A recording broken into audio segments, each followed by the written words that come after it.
Welcome to Devstream number 85. Psych! That's the wrong number!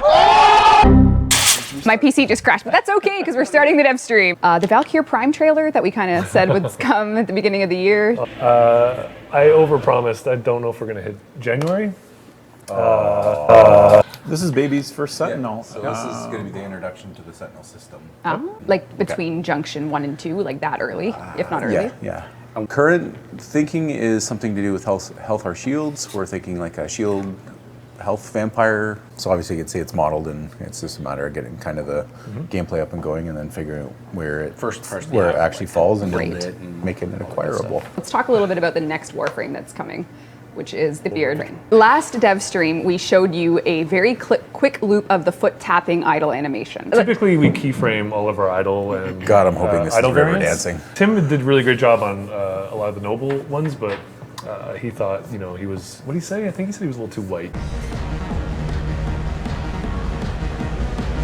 So you got in the suit? No, actually, and this is the best thing. DE Danielle, who works on the community team, is an amazing dancer, and you're about to see the development process of mocapping the animations. Are you ready? Yeah. I'm ready. Let's do this.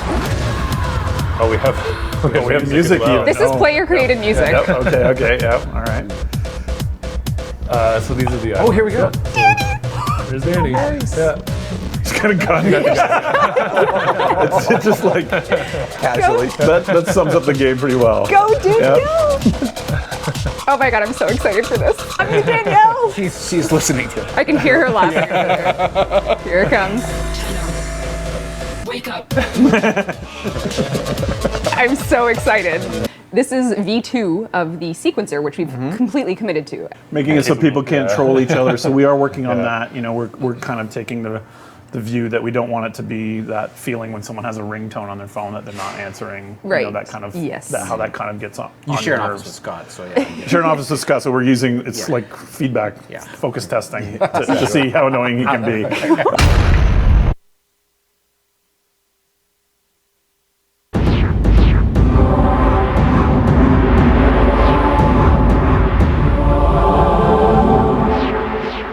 There's presets. There are musical presets, so if you don't want to participate in this, you don't need to design the music for your powers. We have to do recording sessions for the actual final sounds. We're going to go into a local music school and record real instruments. You'll be able to duplicate sections.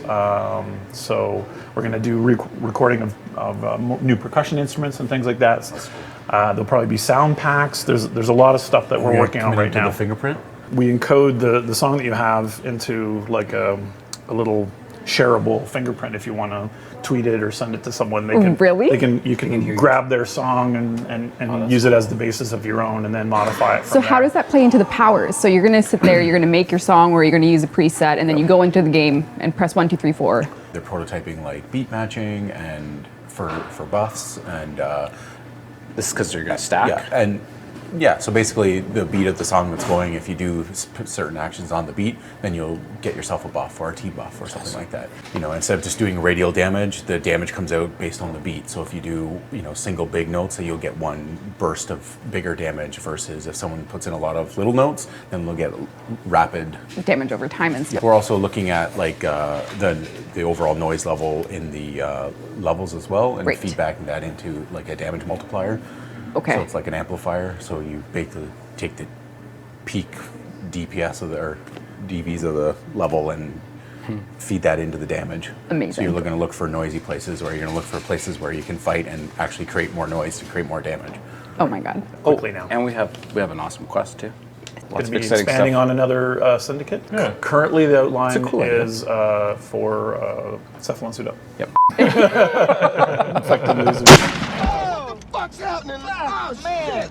We've got new Rivens coming, so that's gonna make Rivens. I think with that, we'll make Rivens a little more common in the sortie pool. So that's coming. We're going to add new mission types to it. So the Grenier Fortress Assault and the Infested Salvage will be options and sorties. We're going to limit, like you mentioned, stacking endless. This is going to be a sortie exclusive IS-10 that will likely replace the 2K Endo reward. Yes. But obviously, and you can upgrade. Yes. So it's going to be worth 2K at the very least, and then you can upgrade it to always be worth more. More variety. Yes.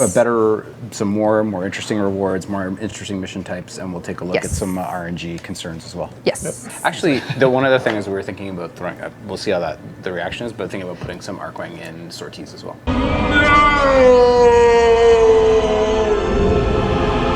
So right now on all platforms, when you take your Ayatan to Maru, you are paying a credit tax to convert it to Endo, and we are getting rid of that. But we are reviewing other methods of acquiring credits. I think this comes down to some stats we saw suddenly with the Lecta Secura.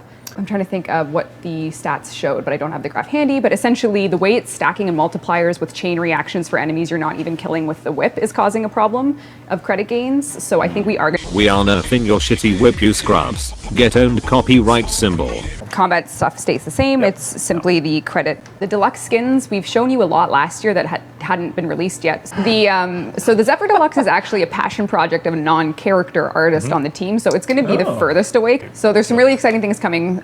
We don't have we're just letting you know we're still working on all of these actively. Obviously Frost Deluxe just came out on PC, so we have to see when we're going to fit the next one in. Some new glyphs coming as well. Dave sent these to me earlier today, so more in the series of the sort of comic-y action style. You guys didn't want a Grenier charger, so we showed you a sketch, and now we have progress on said sketch with colors. Right, beautiful. Kind of matches Nidus a lot. Looking good. Nullifiers will now have a weak point. You know, their bubble spawns when they become aware of you. So here it comes, and that is the weak point that scales with geometry. So it's not going to be. So say they go in a small room, it's going to shrink down. So instead of it being, you can focus, aim, and have enough deep damage to actually destroy it, which you don't. And there it goes. Steve, this is a little Easter egg. This is the bow weapon looking a lot better, isn't it? And then we also have the Corpus Spear Gun. The Spear Gun is also amazing. It has, I don't know what, so it has the thrown mechanic as well. It's more like the Opticore. Yes, it's like it's very close to the Opticore in its firing mechanics and its throw mechanics if you throw it near him. So he's tethered to it, so he can't walk away from it, and then he'll get periodic electrical shocks. Oh, our winner is Poofles, Poofles. We're changing Seneca Assassinations. We're changing it to be like an episode of The Wire. We're going.